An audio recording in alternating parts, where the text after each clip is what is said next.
quite vulnerable. It has made India quite fearful. But paradoxically, climate change has also made India very strong. And it has given enough strength to articulate a very big vision for climate change mitigation. Well, let me explain this. I've had a ringside view of the proceedings of COP20, United Nations Framework Convention for Climate Change, 2015, December at Paris. Our India pavilion was abuzz. A whole of international journalists, media was there, wanting to check and understand why India is so generous in articulating the International Solar Alliance, in spite of being a country that had perhaps the lowest per capita emissions. They were quite intrigued. They also wanted to know why we were not even acrimonious towards the Western countries that decided to completely pollute now and decided to clean up later.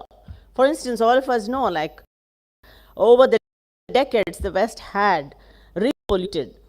I wouldn't like to seriously blame them, but of this whole phenomenon of globalization, urbanization, industrialization, motorization, they came as quadruplets.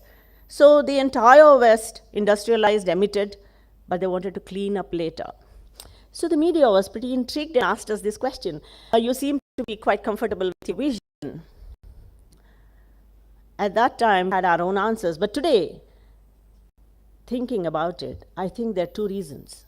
The first one is our legacy. The other one is our policy. Now, let me explain the legacy bit.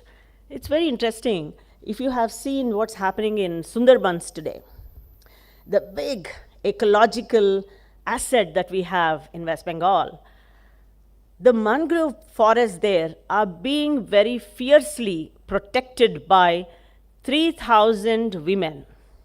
And these 3,000 women, my friends, are widows. How did they become widows? Because the tigers in the mangroves killed the men. They became widows. They were crippled emotionally, they were crippled physically, and even economically. But what was their reaction? They never showed any anger. They just continued to work, and even continue to work even today, protecting fiercely our ecological asset. That's just one example of the DNA that India has. The second about policy, I remember when we started working in the area of disruptive technologies. We were glorifying artificial intelligence, machine learning, cloud computing, etc. And if you really try to understand how AI is being deployed by other countries, look at China and America. AI is being for aggression. Germany. AI is being used for bringing work-life balance. France, environmental protection. UAE, for creating jobs. And AI is being used in Japan to bring in efficiencies, because, as you know, Japan is for efficiency always. But look at India. We're using artificial intelligence and machine learning for simple things like bringing inclusion, agriculture. As Amaya was speaking, for agricultural productivity, to protect our farmers, to educate our girls. So this is our policy. So we have the legacy, and we also have the policy in place to articulate very big visions. For instance, in 2015, when Prime Minister very courageously announced the International Solar Alliance, in the year 2017, we announced the EV vehicles policy. Now, as recently as COP26 in Glasgow, Prime Minister announced the net zero vision for India in 2050. And the green hydrogen vision has just been rolled out. Now, how do you think we'll achieve all this? We cannot achieve all this unless the states cooperate and all states collaborate to make India move forward. Here, I'd like to really beg to differ with Aristotle, who said something like, the whole is bigger than the sum of its parts. In India, we are a union of states. The union is as big as the sum of its states. It's only when the states start looking at climate action with the same passion, with the same vision, are we going to achieve the climate vision of our Honorable Prime Minister. Our states have to look inside and making their vulnerability maps. Our states have to look at their reports like Higgs, hazards, infrastructure, governance, and social development reports very carefully. They have to institute studies. More importantly, they have to look at collaborations with all stakeholders concerned. Look at the private sector. All it needs is bring awareness. All it needs is talk to them, negotiate with them to align with your vision. Get women on board. Get women on board for the simple reason that in India, we came to know the statistic that might really startle you, impress you, and perhaps excite you is in India, we have the largest percentage of STEM graduates. STEM, science, technology, engineering, and mathematics.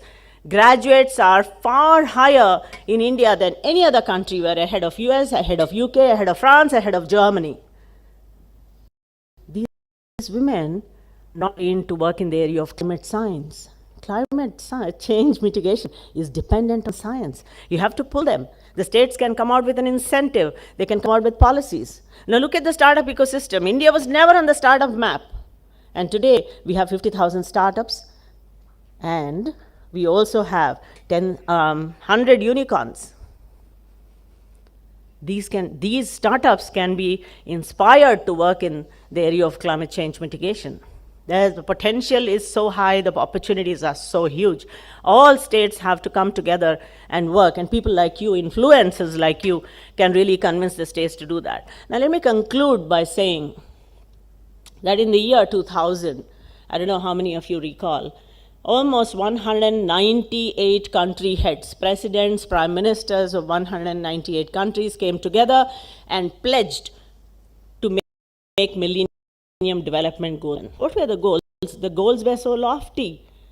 They were about poverty alleviation. They were about giving elementary education to children. They were about preventing maternal deaths. They were about stopping infant mortality.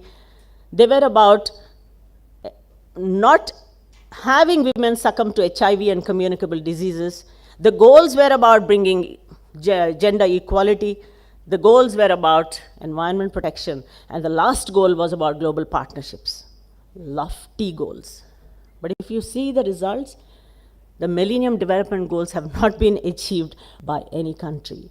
You know the reason? Because they never had national policies. They never had a structure in place. They never had people like the climate group that works on capacity building, that works on garnering knowledge, sharing best practices, creating a compendium of knowledge.